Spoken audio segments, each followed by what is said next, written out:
Hi, it's Mike with AskTractorMike.com. Well, third quarter tractor sales figures are out, and there's a lot to unpack in a report, and we're going to do that today. And I'm speaking with Kenny, who is Executive Vice President of S&H Farm Supply, the old dealership I used to work for. They've got 6 stores in Missouri, and he's also on the board of directors of FCS Financial, which is a lending institution that lends farmers money, and they watch the tractor market real closely. So, Kenny, I'm going to put a slide up here today that shows what's been going on in the industry.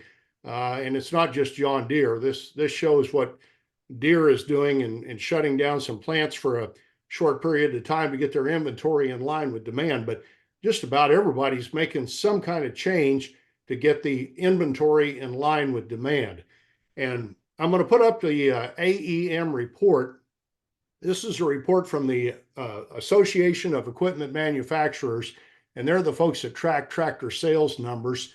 And to quickly summarize, every segment of tractors sold in the United States, except articulated four-wheel drive tractors, is down in the third quarter of 2024 versus 2023. And I want to get to the bottom of it and kind of pick each segment of the tractor market apart and get your opinion about what's going on. And let's start with the under 40 horsepower market. A market that S&H participates in heavily. And you have the sales in 2019, which was the last full year before COVID. Mm-hmm. And then I look at 2023 and 2024 to compare to, because you and I talked when COVID first hit. It's like we throw these years out because it was insane buying and crazy low inventory. Yep. And so what we're doing now is comparing the last full year before COVID with last year and this year. And then also I'm showing a graph that shows an orange line that shows inventory and a blue line that shows sales. And it kind of checks the relationship of inventory to sales. Right. What I see on this is that the supply inventory is getting more in line with demand, but boy, the demand is down. What's going on there? Yeah, so what a perfect storm for manufacturers, Mike. If we had had this same conversation, which we probably did have back in 2022, we would have been talking about every dealer begging for more tractors. Why can't I get more tractors? Why don't you quit shipping them there and ship them to me, right? And so what manufacturers did is they ramped up their production. They hired people. They bought warehouses. And because they want to sell tractors when they've got orders, they want to build them. And so now we got that all built up, and we've had some economic hiccups. We've had interest rates have risen, and people aren't trading homes like they once did. You know, if you're into a 30-year mortgage at 2-3% interest and you don't have to relocate, you're probably not looking to sell your house and buy a new one and get a 6% mortgage. And so that's slowed down some of the demand. People move, they typically expand the property, they'll add some equipment, and that's where some of this under 40 horsepower tractor market certainly was. So that's one factor. Another factor is just inflationary pressures. The price of that tractor from 3 years ago to now may have increased nearly $10,000, you know, in some instances. So there's pretty different price tag. You combine that with an interest rate, and the cost of ownership on a monthly basis is significantly higher than it was. And we're feeling the impact in the marketplace. What's your inventory look like now? I remember we talked at one point where trucks were unloading and it just falling out of the sky, inventory everywhere. That's gotten actually a little bit better, has it not? You know, I think we tend to be pretty proactive as a dealership. So we kind of saw this situation coming nearly 2 years ago now, and started really scaling back our orders for our dealership. But there are a lot of dealerships that those orders got placed and they weren't coming in. So the thing to do was order more, and those tractors just keep stacking up on lots. And there's a lot of inventory out there. The customer has a lot of buying power today. I don't know if they necessarily realize that or not, but you could probably today drive around and shop until you found somebody who would sell you a tractor at a loss. Wow. Are manufacturers having low rate programs to try to move some of this inventory? The manufacturers we deal with specifically, and I would expect most manufacturers have recognized the issue. Too much inventory constipates the pipeline, if I could just be blunt. And if you got inventory on your lot, you're not going to create orders. If you're not creating orders, you don't have need for workers at factories, and you don't have need for trucks. So manufacturers are holding up their end of the bargain. Programs are aggressive, and they are today, I think, doing it right and passing that down the line, trying to have retails create wholesales. Now let's talk about the 40 to 100 horsepower market, and that market's in a little bit of turmoil. Tell us what's going on there. 40 to 100 tends to overlap into a lot of working tractors that are on ranches and farms and doing hay work and that kind of thing. And that market's a little more stable. It didn't have the crazier up and downs like the under 40 did. It's largely a utility driven, it's a job driven market. And so we've got strong cattle prices, we've got good off farm income, we've got stable land values. And this is probably more a market share discussion between manufacturers than it is just a saying, okay, this segment's a little softer.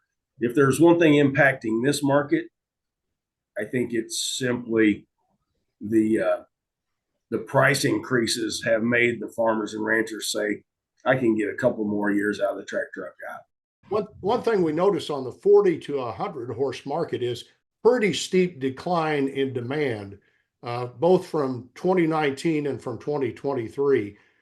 You think that's just related to sticker shock and that'll come back? The sheer number of tractors makes that equation harder for manufacturers.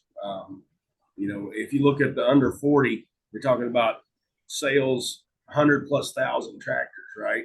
And then you look at that 40 to 100, and you're looking at 40 to 45,000 units. So just the sheer volume and trying to identify who that customer is, those customer segments move so much faster that when you get into that 40 to 100, those guys are farmers. Acres farmed don't change. Farm operations don't change that often. So it's an easier number to hit in that 40 to 100 than it is the under 40. It's a lot. That under 40 is a lot faster moving market. It's harder to identify who that buyer really is. Let's go to the over 100, and that market has been through some real changes, and the inventory levels there are really kicking up, and demand is down. What do you see there? I think this one's really simple to me. It's the price of corn and soybeans and the price of the tractor. Those things are moving in opposite directions, and it just limits who can buy it.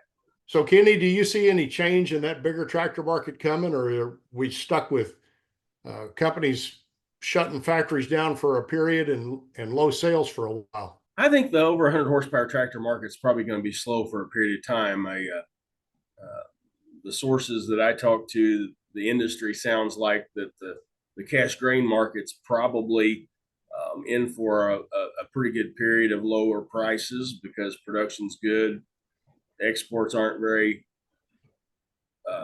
rapid, and the world production is decent, right? And so we've just got to figure out what to do with more grain before we can get that tractor moving at the current prices. Takes a lot of bushel of corn to buy a new tractor. Well, that moves us to the articulated tractors, and they're not doing too bad, up sharply from 2019. What's going on with four-wheel drive articulated? I'm going to say it's largely related to consolidation and efficiency. The seeding systems, the planting systems. We used to think we needed that 100 horsepower, front wheel assist tractor to pull our planters, to pull our drills. Now, a lot of operations don't have much but the articulated tractors. So lower ground pressure, more acres per hour. These guys who are farming, 10 to 50,000 acres, they're calculating fuel cost per acre. They're calculating, what's their compaction, how many jobs can I do with this unit. Farm labor's harder. And so automation, where we can use technology and we can get a 60-foot toolbar and we can use 60 foot on that pass because of guidance. really speaks to the efficiency on those articulated tractors. I think that's what's driving it. Looking at the combine market, it's down from last year. What do you see there? I think it probably got a little bit overbought. Is one of the things,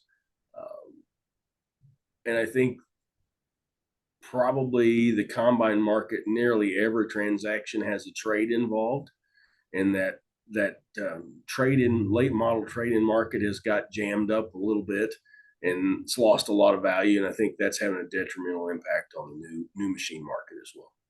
What do you see overall after looking at these numbers coming in the business? We see, difficulties with manufacturing, trying to tailor manufacturing to demand. We see some dealers struggling with way too much inventory, which usually leads to some consolidation in the industry. And the last time we talked after the second quarter of this year, you said there would be some mergers and acquisitions and people getting out of business, both on the manufacturer end and the dealer end. What do you see coming in the overall business? Well, all the players today probably aren't surviving long term. I mean, I think that's just the nature of business. While it's painful, it's still healthy long term. I think capitalism still works, but the players are a lot stronger today.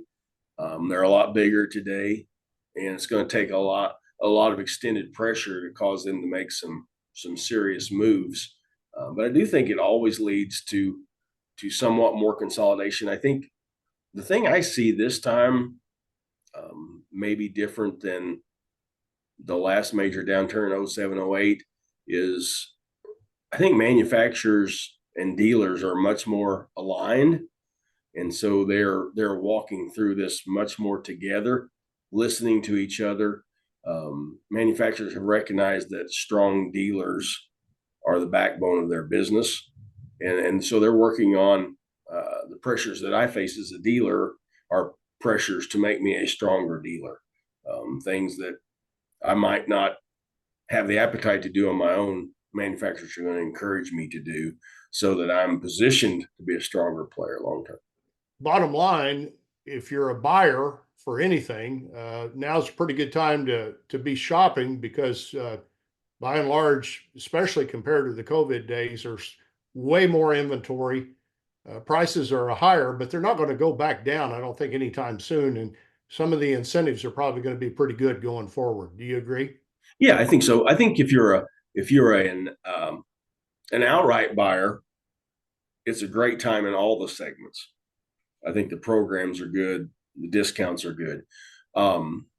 In the under 100 horsepower categories, it's also still a good time to trade. The trade market is still strong in those products. The combine and larger tractor industry, the trade values are certainly taking some hits, and so that's putting a little bit more pause in those areas. Kenny, anything else you're watching right now? Big picture, it's a global economy, so everything that's going on in the Middle East, things going on in Ukraine, those all trickle down and impact us. And so trying to watch the big picture, trying to watch the local job market. And as crazy as it sounds, in Southwest Missouri, still maybe the largest impact on our business is what's the weather this week. All right, Kenny, thank you. Appreciate you watching my videos. I would be honored if you would subscribe to my YouTube channel. And you can do that by clicking the mic face icon. And make sure you check the bell so you get notified when I post future videos. Here's a link to my website and the Tractor Fun Store with cool things for sale for the tractor owner that helps support my channel. And here's another couple of videos you might want to watch. Thanks for watching.